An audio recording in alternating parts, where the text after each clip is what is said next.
máš půvab ranních mlh, jako v trávě květ první se zdáš, jako proud vody z dešťů, jak horký dech, je dotek tvůj a náš. Však proto ne, lásko, to je málo na společný svět, to, že stojíš vždycky tam, kde tě potřebuju, lásko, a proto miluju tě víc než jen teď. Ano, líbí se mi tvá chůze z čapích hníz a ruce z prstínky, když pohladí můj den.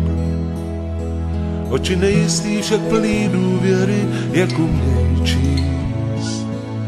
Když mluvit nechci, stačí podívat se jen.